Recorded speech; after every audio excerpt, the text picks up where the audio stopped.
Now that we have a Lucia jig in place and we've recorded centric relation on the Lucia jig itself, indexing the lower incisal edges, it is now time to record centric relation. Now, one of the things I want to remind you of is that centric relation bite registration is an open bite registration. We can't have any teeth touching while we record centric relation. And since the teeth are separated, we want to make sure that we have a material which is extremely dimensionally stable. What we recommend using is Danar bite wax. The reason why we recommend this is because of the success that we've had with this material over decades.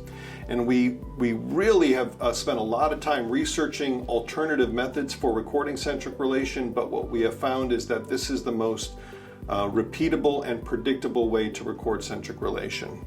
Now, there's a couple little things which we need to understand as we start to record centric relation with this material. Number one is that we have to fit this wafer to fit the patient's occlusal table. So the first thing that we're going to do is customize this to fit it. Now, one of the things that's really nice about this material is that it's already been manufactured with an opening in the anterior region that will accommodate the position of our Lucia jig. So this material is very brittle hard when it's set at room temperature. So we need to make sure that we're very evenly and consistently heating this material itself. So our Danar bite registration material is a heat sinking material. And what you want to visualize is painting the heat into the material a little bit at a time. So this is not something we want to rush, that we want to do it as fast as possible. What we're looking for is as we start to heat this, we want to see slight variations in the temperature or the shade of the wax itself. It's going to turn from a light blue into a dark blue. And we want to make sure that we have a nice uniform heating as we do this. I don't want to heat it to the point to where the material starts to drip, but I'm going to give it time for this material to start to heat up. So this is one of those times where a little dab will do you. I'm going to give it a 5-second shake so it doesn't burn the patient's mouth, and I also want to make sure that as I start to touch it, that the material doesn't start to pull or become stringy in the patient's mouth. So as I bring this to the mouth, I'm going to line this up so that it's on the distal of the canines in the anterior, centered over the patient's occlusal table. And I'm going to take my fingers over the occlusal table and I'm going to press and roll to the buccal. And all I'm looking to do is to pick up the indentations of the buccal cusp tips.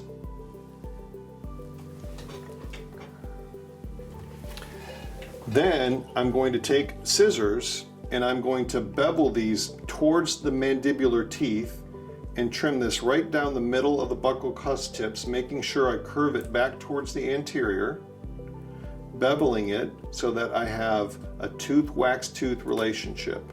I'm going to cut through the OL groove. I'm going to cut through the OL groove. And at this point, I'm going to verify that this will fit the patient's occlusal table.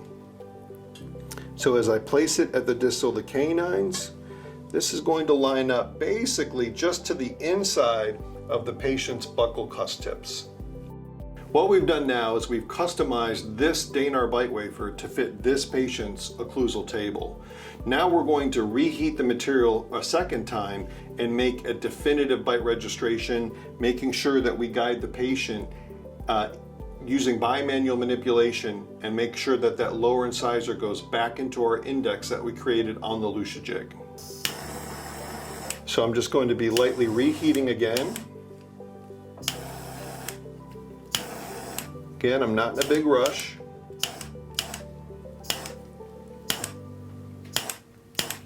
You can see that all of my indentations that were made on the maxillary side have disappeared. Now I want to make sure that I keep track of which side was my maxillary and which was my mandibular to make sure that my bevel is staying incorporated into this. I'm going to give it its 5-second shake. Make sure that it's not overly hot.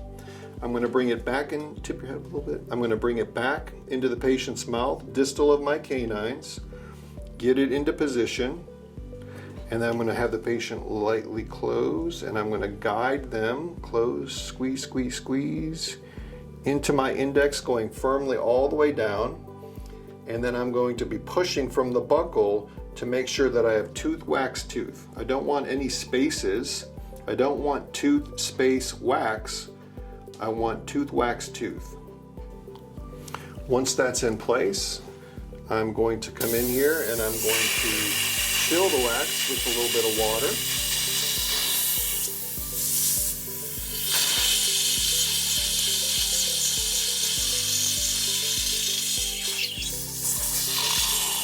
Open for me. The ideal way to remove the wax from the mouth is not to pry it laterally at the edges of the wafer itself. I recommend either using an instrument like your cotton pliers or even your finger and going in the middle of the wafer and popping it down that way. So that way I'm torquing on unheated registration material and I'm not prying or possibly distorting my bite wafer. So what we have now is about 2 to 3 millimeters of registration of the maxillary teeth and 2 to 3 millimeters of registration of the mandibular teeth. If we have a little bit of overhang on the lateral edges of the registration material itself, at this point we can take a razor blade and we can carve away a little bit if necessary, and then we can go back into the mouth and verify. So if I have just a little bit of spillover of material, once the material is hard, I can go in here and very carefully carve away these little lips. Once we're satisfied with our registration material, we're going to chill it in ice water for just a few seconds to make sure that the material completely resolves itself back to its room temperature state, to make sure that we've achieved our dimensional stability. All right, let me see how this looks in here.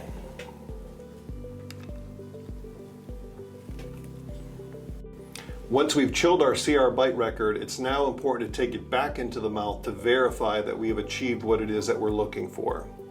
So the first thing that we want to do is we want to go in the mouth and we want to make sure that we, against the maxillary teeth, that we see tooth wax all around. I also want to make sure now that as I press on the left side or the right side, that registration is not rocking on me. I want to do the same thing from anterior to posterior. If I push anterior to posterior, is it staying seated against the maxillary teeth? So this looks perfect, exactly what we would like to see.